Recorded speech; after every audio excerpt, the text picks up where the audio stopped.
He watches it as a viewer. He doesn't watch it as a Producer. critique नहीं. उन्होंने एक चीज कही थी कि देखिए एक्टिंग आप सीख जाओगे, देश के कल्चर को सीखना इम्पोर्टेंट है। लिखा हुआ था कि महाराज ही हो और ये करसन दास ही लिखा है। एक ही एक्टर है जिनके मैंने फोटोग्राफ्स पोस्टर्स मेरे रूम में लगाए थे। पहली बात तो मैं बहुत ही खराब नाचता हूँ सर। 10 पेज एक सांस में विदाउट इंटरप्शन बोलना बहुत बड़ी बात है। कितनी बड़ी राहत महसूस हो रही है फिल्म रिलीज होने के बाद, खासकर तब जब ये फिल्म कोर्ट में भी चली गई थी, कोर्ट केस हो गया था इस पर, और रिलीज होगी नहीं होगी बहुत लोग सोच रहे थे। नहीं, काफ़ी राहत महसूस हो रही है सर। जब प्रेस स्क्रीनिंग्स हुए थे, आप सबने फिल्म देखी थी, उसके बाद इंडस्ट्री स्क्रीनिंग्स भी हुए थे, फिर फिल्म नहीं आई अगले दिन, तो थोड़ा सा तनाव था। थोड़ा सा ये बहुत ज़्यादा नहीं, थोड़ा सा था, क्योंकि जब आप लोगों ने फिल्म देखी थी तो इतना अच्छा रिस्पांस हमें मिला था। जिन्होंने फिल्म देखी थी उनसे इतना अच्छा रिस्पांस, बाय एंड लार्ज इतना अच्छा रिस्पांस मिला था कि और सबने कहा था कि फिल्म सेंसिटिवली बनी है, जो भी फिल्म देखेगा उसे बिल्कुल हर्ट नहीं होगा। अच्छा, आमिर सर ने क्या कहा, आपके पापा ने क्या कहा? नहीं, उन्हें फिल्म बहुत पसंद आई थी। उन्हें फिल्म बहुत पसंद आई थी। उन्होंने सिद्धार्थ सर को मैं उनका बहुत बड़ा फैन हूँ। मतलब एक ही एक्टर है जिनके मैंने फोटोग्राफ्स पोस्टर्स मेरे रूम में लगाए थे। तो जब उन्होंने फिल्म देखी तो मैं डरा हुआ था, ऐसे गिव मी अ हग। तो एक जो मुझे हग मिली है और बोला कि you done a good job, it's a good film, अच्छी फिल्म, मुझे तो अच्छी लगी। And he watches it as a viewer, he doesn't watch it as a critic नहीं। वो देखता है कि क्या मैं रोया हूँ, क्या मैं इस किरदार के साथ जुड़ा हूँ, क्या मैं चाहता हूँ इसकी जीत हो, फिल्म की इमोशन टच कर रही है। वो he is a emotional person only, is a highly emotional person. And वो अगर उनको छू गई तो वो वहीं पे बोल देते हैं, अगर नहीं छुई वो भी बोल देंगे। जुनैद, आपके पापा का, आमिर खान सर का जो डेब्यू था वो भी काफ़ी अनकन्वेंशनल था। अगर हम कयामत से कयामत तक की बात ना करें, उससे पहले उन्होंने राख, होली, कुछ फिल्में की थी, लेकिन जब उनका नाम हुआ कयामत से कयामत तक की वजह से, क्योंकि वो मेन लीड और रोमांटिक हीरो बनकर आए। इस फिल्म के गाने काफ़ी मशहूर हैं, आज भी मशहूर है, आज भी लोग गुनगुनाते हैं। रोमांटिक बॉय के तौर, चॉकलेट बॉय के तौर पर वो आए थे। लेकिन आपका जो डेब्यू है काफ़ी अनकन्वेंशनल है, आपका भी डेब्यू काफ़ी पापा की तरह अनकन्वेंशनल है। मुझे एक्चुअली कभी लगा नहीं कि इतना अनकन्वेंशनल है फिल्म है जी। पहली बात तो मैं बहुत ही खराब नाचता हूँ सर। अच्छा, पर नाचा है सर फिल्म में। हाँ, वो नाचा है, होली के गाने, वो सब वैभवी मैम की कलाकारी है। हाँ, कोरियोग्राफी में, शॉट टेकिंग में, एडिट में वो बहुत लेकिन उसमें आप बहुत प्रॉपर डांसर की तरह नाचे हैं। बहुत संभाला है उन्होंने, गरबा किया है पूरा। हाँ, उन्होंने बहुत संभाला है वहाँ पे। But I am not a good dancer. But no, aside from that, मुझे कभी लगा नहीं कि एक्चुअली इतना, मुझे ऐसे कभी लगा नहीं कि अनकन्वेंशनल है इतना। मुझे कहानी पसंद आई थी। सिद्धार्थ सर की पहली फिल्में मुझे काफ़ी पसंद आई थी। यशराज आज देश का टॉप स्टूडियो है। कहानी ड्रामेटिक है, कहानी सेंसिटिव है, पर मुझे भरोसा था सिड सर पे कि वो कहानी सेंसिटिवली कहेंगे भी, कि इस तरह से कहेंगे कि वो सबको अच्छी लगी। तो ये भी मैं जानना चाहूँगा कि जब ये ऑफर आया तो क्या आपने घर में डिस्कस किया पापा से कि ये स्क्रिप्ट है, ये करनी चाहिए, नहीं करनी चाहिए? ये एक फिल्म फैमिली है, ऑब्वियसली घर में तो बहुत कुछ डिस्कशन होता ही होगा। एक्चुअली इतना नहीं था, उन्होंने भी स्क्रिप्ट सुनी थी, हमने सबको सुनाई थी। उन्हें भी कहानी पसंद आई थी, पर ज़्यादा डिस्कशन नहीं हुआ था उस पर इन दैट सेंस। घर पे तो काम की बात कम होती है, दूसरी बातें ज़्यादा होती हैं। सर हमारे स्क्रिप्ट में ना पहले से ही ये करसन दास की जर्नी अगेंस्ट वन मैन है। आपने फिल्म देखी है जे वन मैन, और फिल्म में कही गई है ना कि मेरी तो उनके साथ कोई व्यक्तिगत प्रॉब्लम भी नहीं है, मैं भी वैष्णव हूँ, उनके सोच से प्रॉब्लम है। ये सच्ची कहानी है। फिल्म में आप संस्कृत डायलॉग्स भी कुछ बोलते नजर आते हैं, कुछ लोग के मतलब समझाते नजर आते हैं। उन्हें याद करना, उन्हें बोलना, वो भी आसान नहीं रहा होगा सर। गुजराती में कुछ बोलते हैं आप जी हाँ, आसान तो आई डोंट थिंक कुछ भी है। बड़े लंबे मोनोलॉग्स हैं आपके उसमें। सर वो मोनोलॉग मैंने पहले भी कुछ इंटरव्यूज़ में कहा है, वो मोनोलॉग की एक एक्चुअली रेपिटेटिव हो रहा पर एक कहानी है, आपने सुनी नहीं, कि उस दिन 500 लोग थे सेट पे, बिसाइड्स जो 200-300 लोग हमारे स्पॉट बॉयज़ और ये लोग, किसी को पता नहीं था कि जुनैद कह रहा है। और जुनैद ने मुझे बोल दिया था कि मैं बोला जुनैद यहाँ तक करते फिर कट कर लेंगे। तो जुनैद ने बोला सिट सर पूरा करते हैं। मैं बोला 10 पेज करेगा क्या एक साथ? हाँ। तो सर हाँ करते सर। तो बोला ठीक है, बोल रहे हैं देखते हैं।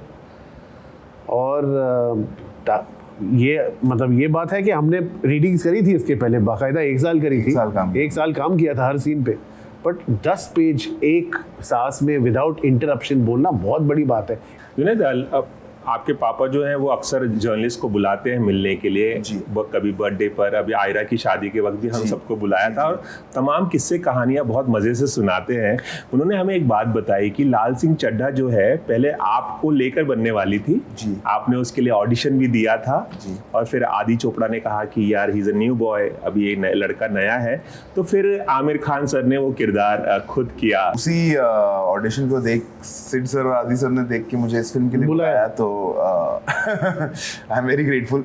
कहीं अफसोस की लाल सिंह चड्ढा में आप नहीं? नहीं, आई फील कि हर फिल्म की एक जर्नी होती है और हमेशा फिल्म ज़्यादा इम्पोर्टेंट होती है। तो लाल सिंह चड्ढा आपकी पहली फिल्म हो सकती थी। लिखा हुआ था कि महाराज ही हो, और ये करसन दास ही लिखा। पापा ने बेस्ट सलाह आपको दी हो एक एक्टर बनने से पहले, वो सलाह, क्योंकि वो 35-40 सालों से इंडस्ट्री में है, वो असिस्टेंट भी रहे, उसके बाद एक्टर बने। एक्टर बनने से पहले एक्चुअली वो नॉर्मली बिन पूछे सलाह नहीं देते, बट जब मैंने पहले उन्हें कहा था कि मुझे एक्टर बनना है, तब उन्होंने कहा देखो ये कब की बात है आपने कहा? 12 साल पहले की बात। अच्छा, 12 साल पहले आपने बताया था। हाँ, लगभग 12 साल पहले। फिर तो उन्होंने एक चीज़ कही थी कि देखिए एक्टिंग आप सीख जाओगे, देश के कल्चर को सीखना इम्पोर्टेंट है। चलिए, एबीपी न्यूज़ से खास बातचीत करने का बहुत बहुत शुक्रिया।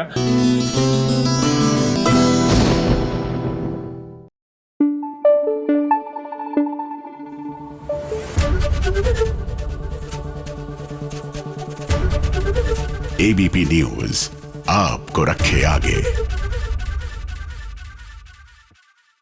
सुशीला, सारे हफ्ते तुम कुछ ना कुछ नुक्स ना कुछ ये निकालती रहती हो, शोज में ट्विस्ट एंड टर्न्स पे तुम्हारी नजर रहती है। आज ये रिश्ता पे क्या हो रहा है बताओ? ये रिश्ता पे तो मैं क्या बताऊं कि क्या हो रहा है। इन दिनों ऐसा कुछ हो रहा है, मतलब अबीरा जो है वो उसने ना ये साबित कर दिया है कि बहू कुछ भी कर सकती है, और उसने इमोशनली सबको अपना बना दिया है, क्योंकि उसने अपने ससुर जी को खून दे दिया है, वो मरते मरते बच गए थे, मतलब यही सब कुछ चल रहा है। बट इसमें इम्पोर्टेंट ये है कि अब फैमिली है, जो कुछ लोग थे जो अबीरा से नफरत करते थे, कुछ चाहते थे कि वो इस घर से चली जाए।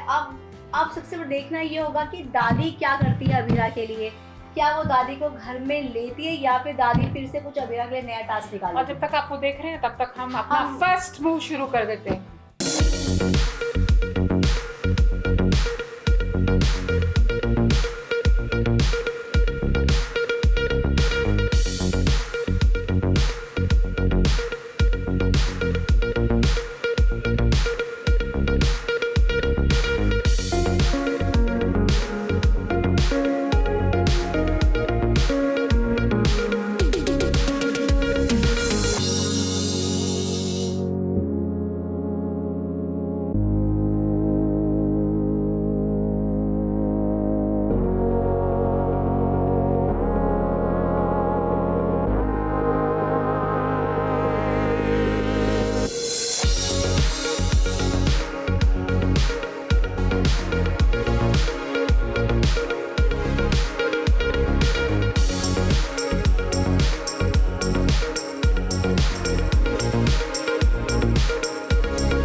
सुहागन के सिर का ताज होता है एक चुटकी सिंदूर, हर औरत का ख्वाब होता है एक चुटकी सिंदूर, ईश्वर का आशीर्वाद होता है एक चुटकी सिंदूर, फिल्म ओम शांति ओम का ये डायलॉग लगता है सीरियल ये रिश्ता क्या कहलाता है कि राइटर ने बड़ा ही सीरियसली ले लिया है, क्योंकि अबीरा से पहले अरमान भी सिंदूर वाला खेला कर चुके हैं।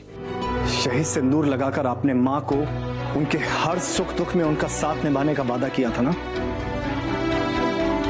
आज वो वादा निभाने का टाइम आ गया है पापा। और अब बारी है अबीरा की। जैसे कि लगता है दोनों में सिंदूर को लेकर कंपटीशन हो रहा हो। अब भाई अबीरा की मांग तो सुनी है, उस पर अरमान के नाम का सिंदूर तो है नहीं, तो सोचा क्यों ना कलम की जगह सिंदूर रखा जाए साथ में, पता नहीं कब काम आ जाए। जैसे कि आज देखो काम आ ही गया।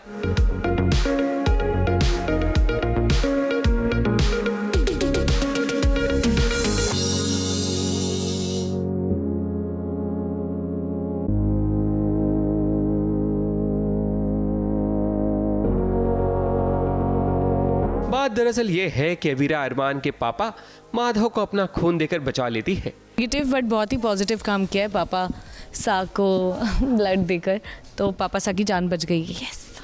फिर उसके बाद अबीरा एक और नेक काम ये करती है कि माधव जी को अपनी पत्नी की मांग भरने के लिए कहती है, और माधव जी छोटे बच्चे की तरह ये काम सुन भी लेते हैं।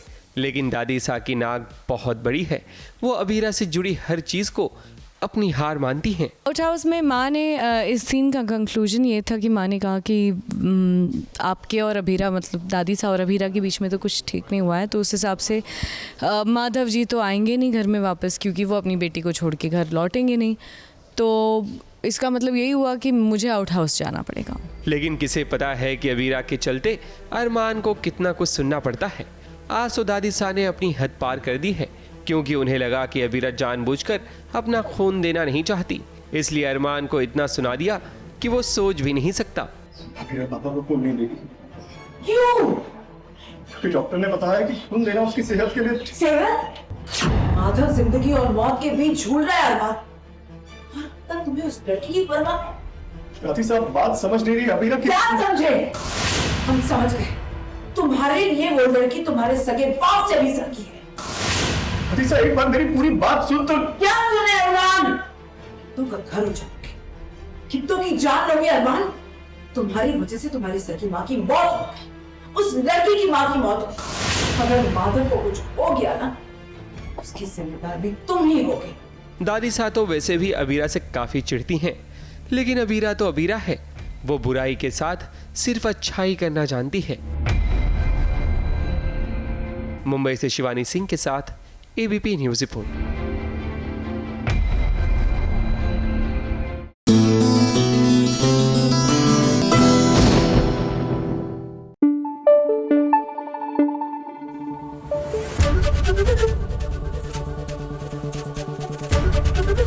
एबीपी न्यूज आपको रखे आगे। यहाँ पर तो गेम शुरू हो चुका है, खेल शुरू हो चुका है, और सोच भी रहेंगे कौन जीतेगा कौन हारेगा। लेकिन असली मॉनसून का जो खेल है ना, वो तो अनुज और काव्या उठा रहे हैं।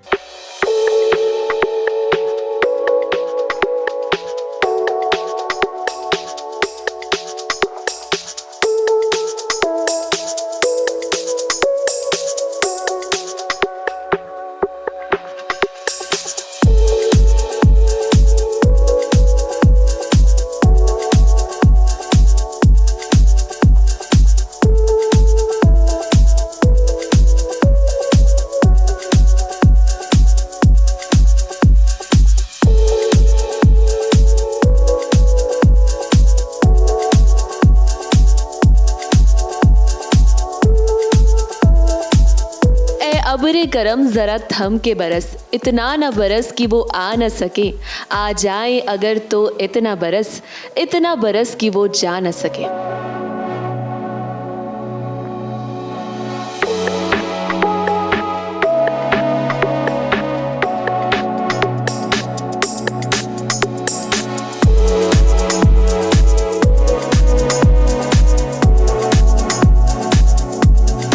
लेकिन यहाँ अब यानी कि बारिश तो हो नहीं रही, और अनुज के साथ अनुपमा तो है नहीं।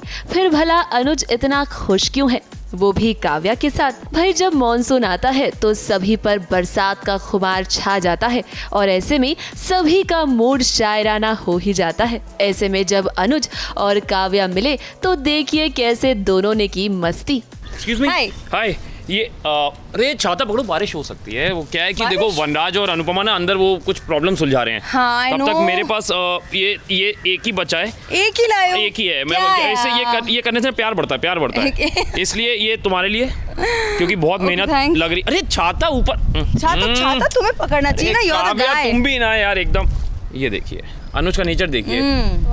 तो अभी अनुज है इतना जेनरस, तो फिर ऑब्वियसली काव्या के लिए भी तो छाता पकड़ ही सकता है। करेक्ट। नहीं, छाते की बात नहीं कर रहा मैं, एक ही लाया था भुट्टा, वो भी चेप गई है। मेरे को मिले छिलके। यही हो रहा है यार, यही हो रहा है यार। एक तो पगड़ी पहन के मैं तुम्हारे लिए ये लेने गया था भुट्टा। क्यों? क्योंकि मुझे अनुपमा ने कहा था। हम शेयर करेंगे।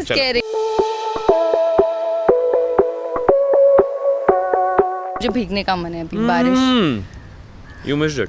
It's okay. मैं बारिश का लुफ्त उठा रही हूँ, तुम भुट्टे का लुफ्त उठा। नहीं, मैं भुट्टे की बात नहीं कर रहा था, मैं तो अनुज की बात कर रहा था। Anupama got it. It's okay.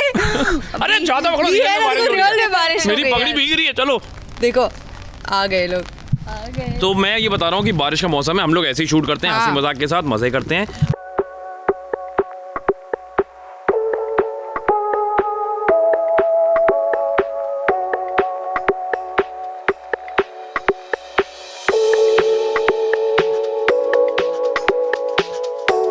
के ही बीच काव्या को जाना पड़ा शूट के लिए, लेकिन अनुज ने SBS संग साझा की मॉनसून की खूबसूरत यादें। बारिश होती थी because my house was near to the Ganga river, तो थोड़ा लो लाइंग एरिया था, तो वहाँ पानी भर जाता था। तो जब हम बहुत ही यंग क्लास में था तो शॉर्ट्स पहनता था तो प्रॉब्लम नहीं होता था। जब 5th-6th में गया तो पैंट होते थे स्कूल में, तो वो पूरी भीग जाती थी और पैंट ऊपर आती नहीं थी, मुझे अभी याद है बारिशों में। तो जब घर पे पहुंचते थे मम्मी पैंट पे जितना पानी का निशान होता था वो देख के समझ जाते थे रोड पे कितना पानी भरा है। तो ये ऐसी थोड़ी फ़नी इंसिडेंट्स हैं और यही चाइल्डहुड है, यही मज़े हैं। मैंगो का सीज़न होता था, मुझे याद है, दशहरी आम होते थे। अब तो बॉम्बे में भी मिल जाते हैं, मुंबई में दशहरी आम, लेकिन पहले कानपुर में एक जगह है कानपुर के पास मलियाबाद, वहाँ के फैंटास्टिक दशहरी आम है और इतना मीठा आम। It's one of my favourite mangoes if you ask me. लोग बोलते हैं अल्फांसो, वो भी मैं खाता हूँ। आकांक्षा के फेवरेट वही हैं क्योंकि वो बॉर्न एंड बॉर्ड मुंबई है, पर मैं क्योंकि कानपुर से हूँ तो I have the taste for Dussehri aam. And वो बारिशों में आते थे, जुलाई में, मुझे अभी भी याद है, समर वेकेशंस के आसपास शुरू होते थे और वही 20-25 डेज़ का ही उनका स्टेंट होता है जो आते हैं असली वाले। मैंने बात शुरू करी थी कि सास बहू साजिश ने मुझे आज बारिश के दिन एक भुट्टा दिया है। बहुत बहुत धन्यवाद आप लोगों का। इस तरह आप सभी अनुज की तरह एंजॉय कीजिए मॉनसून को, क्योंकि इस मौसम में खाने पीने का मजा ही कुछ और होता है। तो SBS की तरफ से आप सभी को हैप्पी मॉनसून।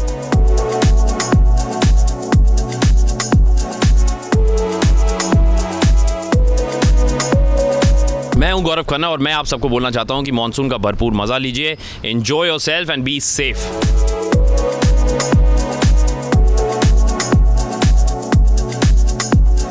मुंबई से शिवानी सिंह के साथ ABP न्यूज रिपोर्ट।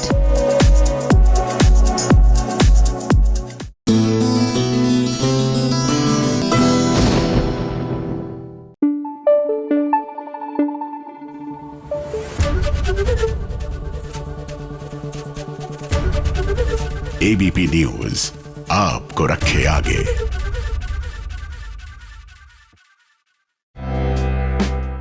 आपका है ना?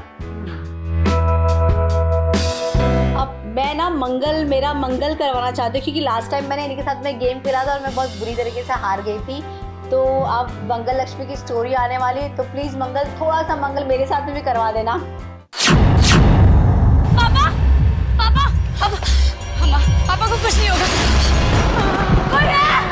हमारी मदद कीजिए, मेरे पापा की तबीयत ठीक नहीं है।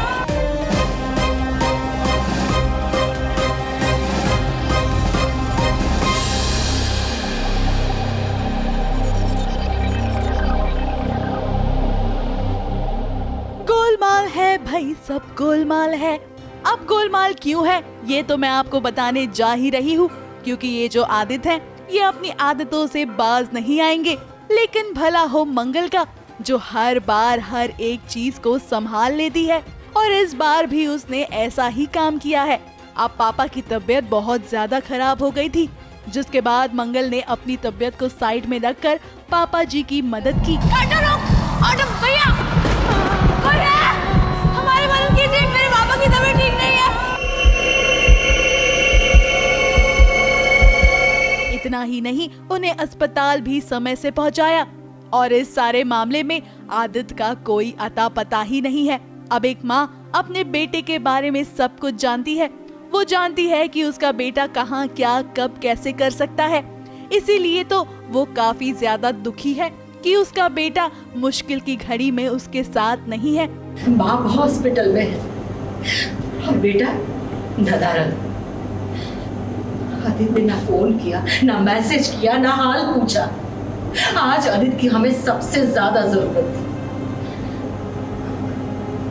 आदित्य को जवाब देना होगा, हम आदित्य को छोड़ेंगे नहीं। अब कुसुम जानती है कि उसका बेटा कुछ तो गलत कर रहा है, इसीलिए तो जब कार्तिक उसके सामने रहता है वो इस बात का अफसोस जताती है कि कार्तिक यहाँ है मगर उसका बेटा आदित्य यहाँ नहीं है। आज मंगल को कुसुम ही नहीं बल्कि अस्पताल में कई लोग शुक्रिया अदा कर रहे हैं।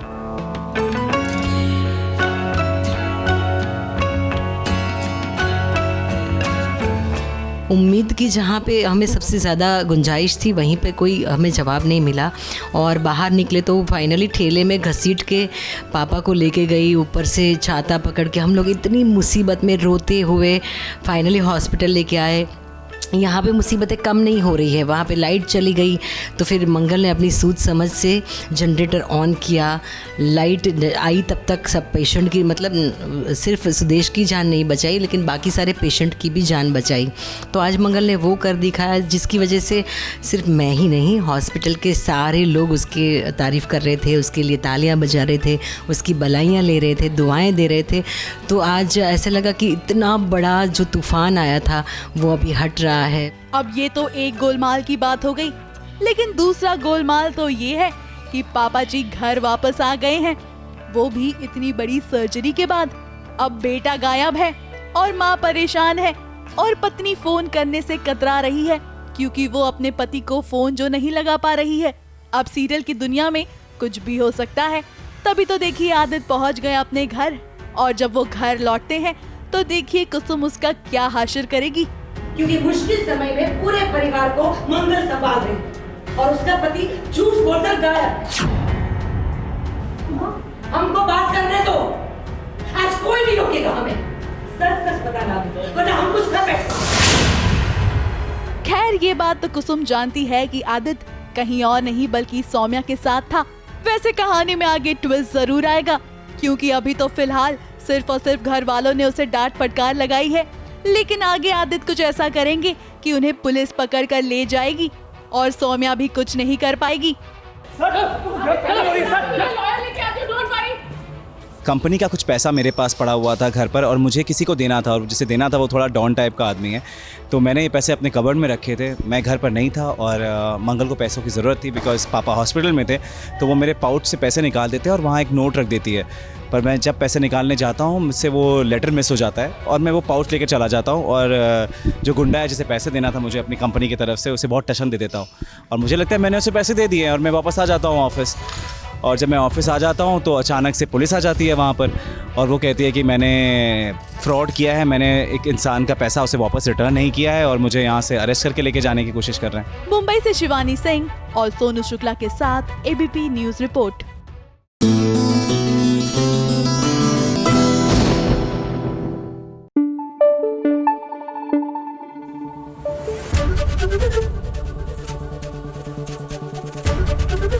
एबीपी न्यूज आपको रखे आगे।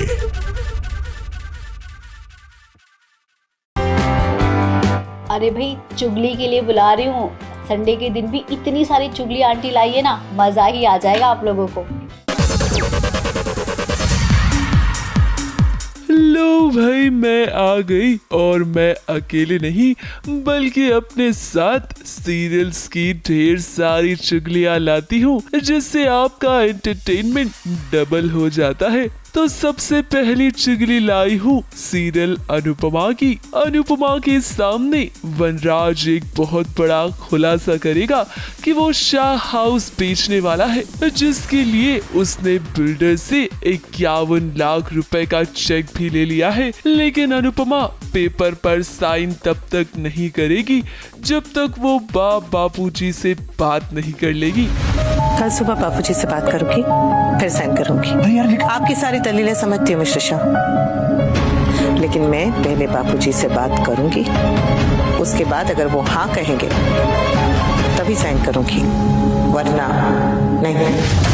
अब इन दोनों की बहस के दौरान ही बापूजी भी पहुंच जाएंगे, मगर अनुपमा और वनराज को लगेगा कि इन्होंने बात नहीं सुनी। मगर अगली सुबह को होगा कुछ ऐसा कि अनुपमा, अनुज और वनराज सब परेशान हो जाएंगे।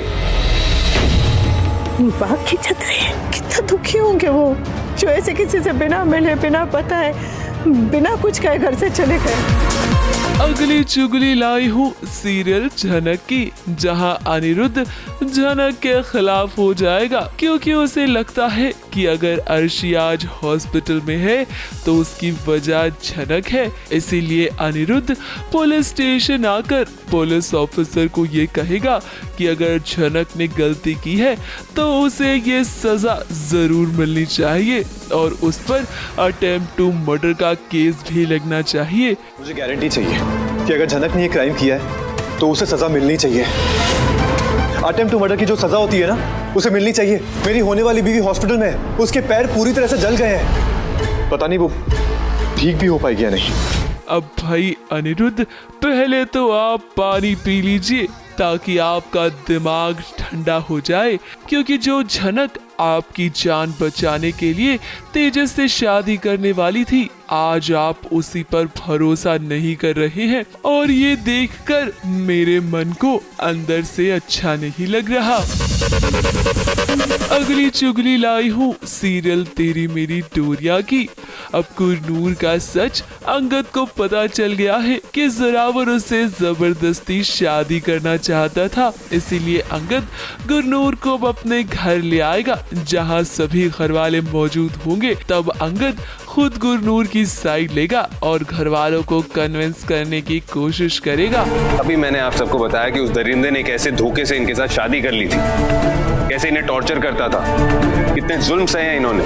अगर इन्होंने उसके जुल्मों से बचने की कोशिश की तो क्या गलत किया? ऑफ कोर्स कुछ गलत नहीं है, बट इसे अगर अपने पति से प्रॉब्लम थी तो सीधे पुलिस के पास जाती, यहाँ आने की क्या जरूरत थी? करेक्ट। अगली चुगली लाई हूँ सीरियल ये रिश्ता क्या कहलाता है की। अब कहानी में नया ट्विस्ट आएगा। एक तरफ अभीरा अरमान के पापा की जान बचाकर सभी की नजरों में खास तो बन ही जाएगी, लेकिन उसके बाद वो अपनी माँ अक्षरा के श्राद्ध की पूजा करती हुई नजर आएगी। उस वक्त पंडित जी ये जानने की कोशिश करेंगे कि उसके साथ उसका परिवार नहीं है। ऐसे में तब अरमान उसकी ढाल बनकर वहां पहुंच जाएगा और अभीरा की मदद करेगा, और तभी अरमान के नानू यानी कि मनीष जी की नजर दोनों पर पड़ जाएगी। तुम्हारे परिवार में और कोई नहीं है क्या? अभीरा अकेली नहीं है पंडित जी।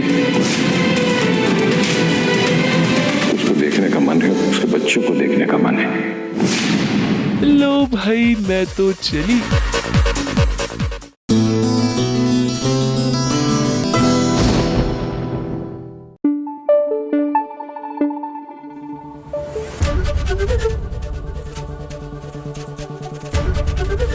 एबीपी न्यूज आपको रखे आगे।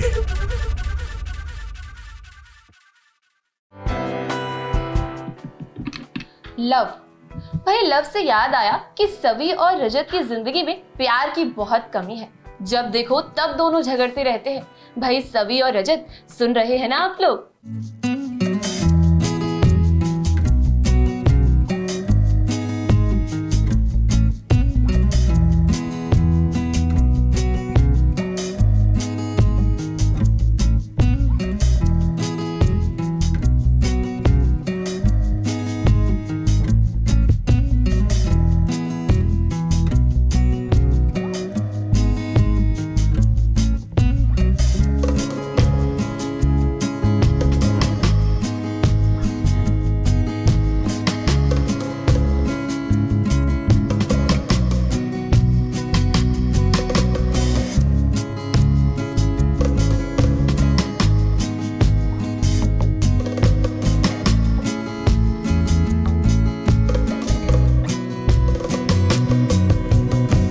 टिप बरसा पानी और इस पानी ने आज सवी और रजत के बीच प्यार की आग तो लगा ही दी है। आज बादल, बारिश, हवाएं सभी की साजिश है सवी और रजत को एक करने की। तभी तो आज बारिश रुकने का नाम नहीं ले रही है और रजत और सवी मानो इस प्यार की बारिश में कहीं गुम हो गए हैं।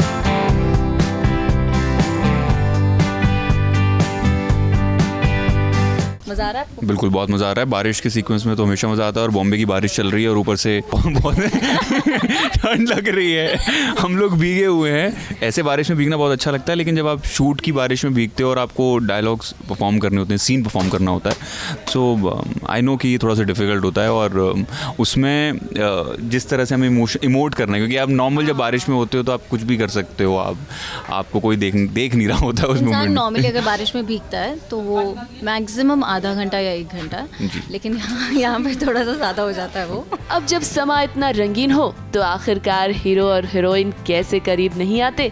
ऊपर से इस बारिश में जब सवी के पीछे पड़े गुंडे, तो ऐसे में रजत भी हीरो की तरह सवी को बचाने आया ताकि गुंडे सवी को नुकसान न पहुंचा सके। अब वैसे तो दोनों हमेशा एक दूसरे से लड़ते रहते हैं, जैसे कि कैफे से बाहर आने के बाद भी दोनों की नोक-झोंक जारी है। और उस सफ़र में कैसे वो एक दूसरे के हमसफ़र बनते हैं और दो ऐसे लोग जो एक दूसरे को पसंद नहीं करते हैं और वो कोइंसिडेंटली वो कहीं पर फंस जाते हैं और फिर उसके बाद उनके घर तक का जो सफ़र है वो बड़ा मज़ेदार है, नोक झोंक है, उसके बाद एक दूसरे का साथ भी है।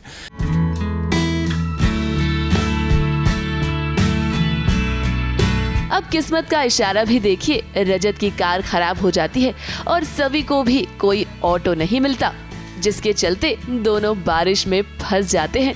अब इस बारिश में कोई भी नहीं है, सिर्फ रजत, सवी और सुनसान सड़क जहां झमाझम हो रही है बारिश।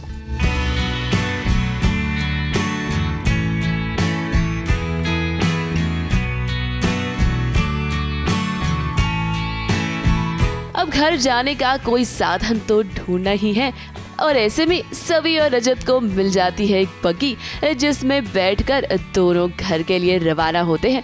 बारिश में भीगने के बाद आज सवी और ईशान के बीच प्यार की जो ये चिंगारी उठी है वो कितनी आगे बढ़ती है, ये देखना दिलचस्प होगा। मुंबई से शिवानी सिंह के साथ एबीपी न्यूज रिपोर्ट।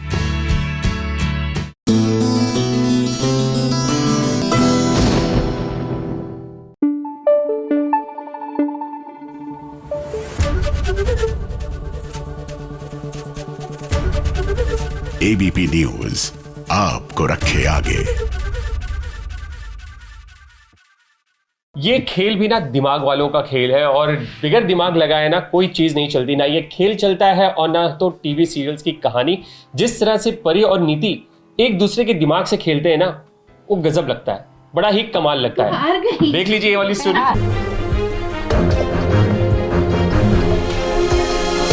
ऐसा करते हैं, पहले परी की बाउजी के लिए पूजा करना है, वैसे भी फादर का देने से पहले बताया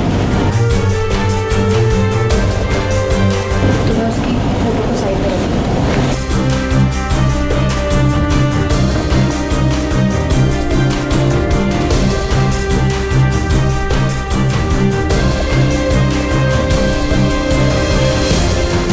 इश्क और मुश्क छुपाए नहीं छुपता, मगर एक और चीज है जो नहीं छुपाई जा सकती है और वो है सच। तभी तो पार्वती अपना सच छुपाने के लिए बाजवा परिवार के साथ अपनी डील कैंसिल करने जा रही है।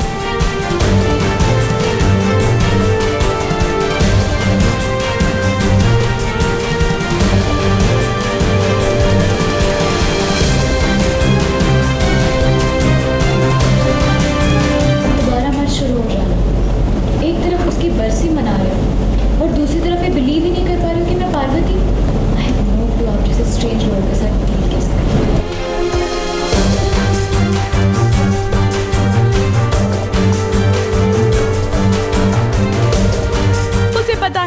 डील सबके लिए कितनी इम्पोर्टेंट है। तभी तो वो नीति की हरकत को जानने के बाद अब इस घर में बिल्कुल नहीं रहना चाहती और वो इस डील को कैंसिल करना चाहती है, जिसके लिए देखिए आखिर उसने क्या चाल चली है। प्लीज मैं आपसे हाथ जोड़ के रिक्वेस्ट कर रहा हूँ, आप प्लीज ये डील कैंसिल मत कीजिए। तो ऐसा मत तू डील कैंसिल मत कर। तू अगर ऐसा करेगी ना तो हम बर्बाद हो जाएंगे। मेरी पूरी जिंदगी भर की मेहनत और कमाई लगेगी, अगर ये डील कैंसिल हो गई तो हम लोग मर जाएंगे। कहाँ जाएंगे हम लोग? पुत्र देख, नीति की सजा बाजवा खानदान को मत दे। तू कहेगा तो मैं तेरे पाँव भी पड़ सकती हूँ। प्लीज। अब बात ऐसी है कि संजू लाख कोशिश कर रहा है, गुरप्रीत भी अपने हाथ पैर जोड़कर माफी मांग रही है, मगर पार्वती किसी की एक नहीं सुनना चाहती। और तो और उसने तो ये भी कह दिया कि बरसी का खेल खेलना सभी को बंद कर देना चाहिए।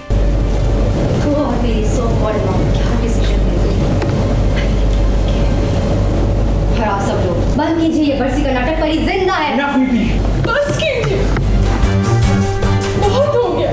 जिस घर में मेरी मरी हुई बेटी की कोई कदर नहीं, क्या कुछ नहीं किया है मेरी बेटी ने इस घर के लिए, और आज इसी घर के लोगों ने मेरी बेटी की बरसी का मजाक बना दिया। अब नहीं होगी मेरी परी की बरसी पूजा यहाँ। अब इस पूरे मसले को नीति बड़े ध्यान से देख रही है, वो भी किसी से कम थोड़ी ना है। नीति ने भी ठान लिया है कि वो अपनी बात को मनवा कर ही रहेगी। मम्मी जी, आपको पता है ना परी के इस हाथ में और बैक पे एक काला तिल था। क्या कर रही हो? बता, तेरे यहाँ पे भी तिल है ना?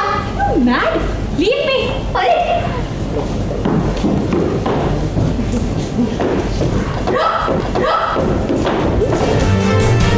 मगर इस तमाशे को खत्म कोई और नहीं बल्कि गुरप्रीत करेगी, क्योंकि उसे गुस्सा आ जाएगा और वो ये बिल्कुल सह नहीं पाएगी कि उसकी बेटी की बरसी को यूं मजाक बना दिया जाए। फिर जो गुरप्रीत ने किया वो तो देखते ही बना।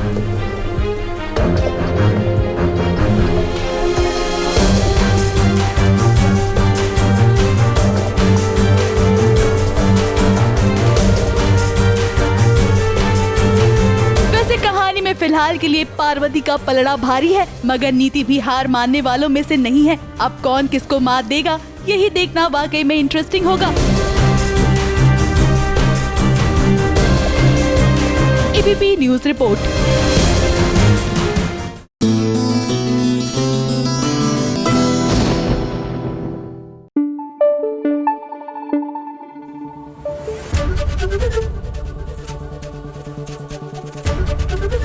एबीपी न्यूज आपको रखे आगे।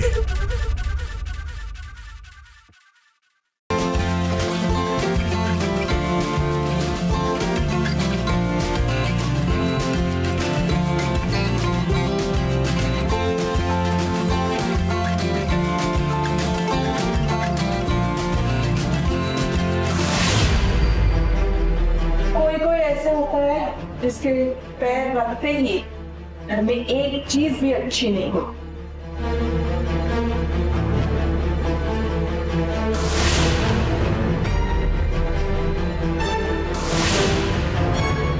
अरे रुको रोशनी, तुम्हारी पायल तो टूटी है। पायल वायर टूट गया, ये भी तो अपशगुन होता है। अब ये तू डिसाइड कर ले कि दोनों में से बनौती कौन है। अब साइली एक परफेक्ट बहू है और इसका सबूत उसने बार बार दिया है। भले ही रेणुका साइली को पनौती समझती हो, लेकिन वो तो हमेशा अपने परिवार के लिए अच्छा ही सोचती है। अब जैसे तेजस और रोशनी के गृह प्रवेश में एक बड़ा अपशगुन हो गया।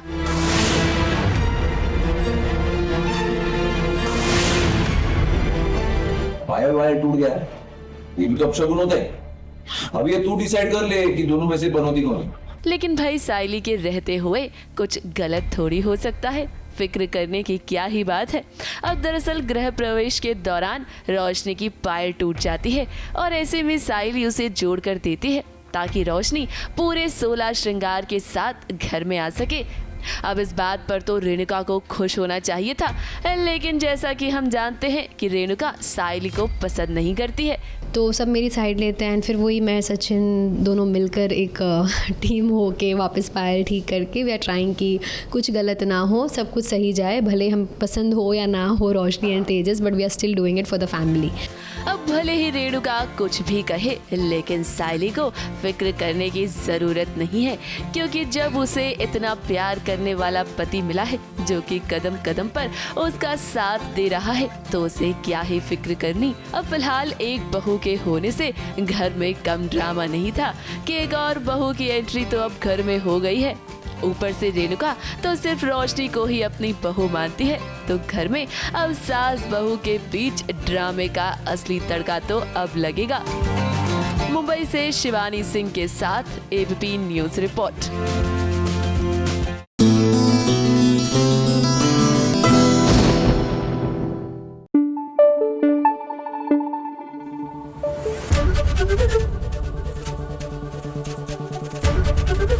एबीपी न्यूज आपको रखे आगे।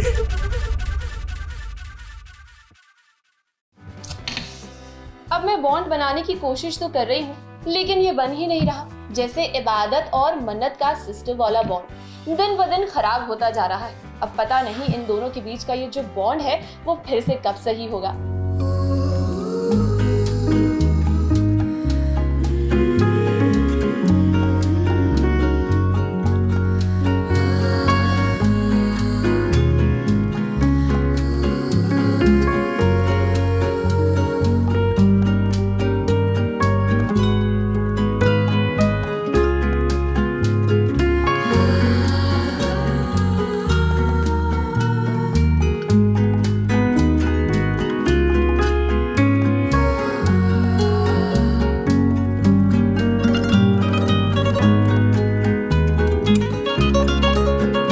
चलो इश्क के दरिया में डूब जाएं, तुम न रहो, मैं न रहूं, और हम दोनों एक हो जाएं।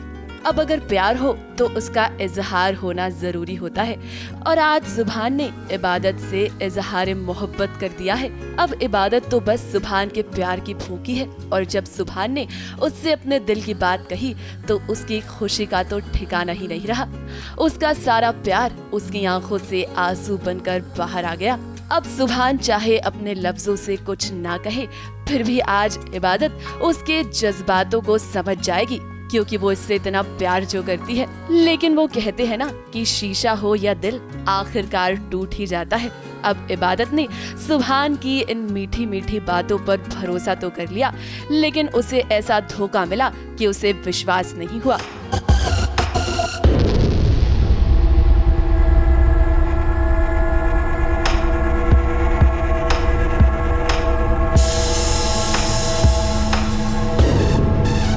इबादत को पता चल गया है कि सुभान ने ये सब सिर्फ मन्नत को जलाने के लिए किया है, और जिस प्यार का इजहार उसने थोड़ी देर पहले किया था उसका वीडियो भी उसने रिकॉर्ड कर फैमिली ग्रुप पर भेज दिया है। हर वक्त बस मजाक मजाक मजाक, मेरे करीब आने की एक्टिंग, वीडियो बनाया, फैमिली ग्रुप पे डाल दिया। तुमने ये सब कुछ किसी को जलाने के लिए किया, किसी को जलाने के लिए तुमने मेरा इस्तेमाल। इतना कैसे कर सकते हो तुम सुभान?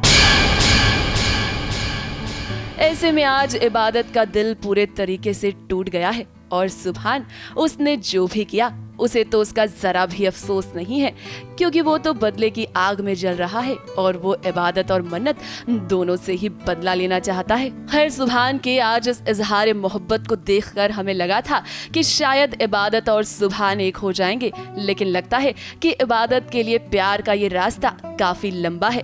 ABP news report.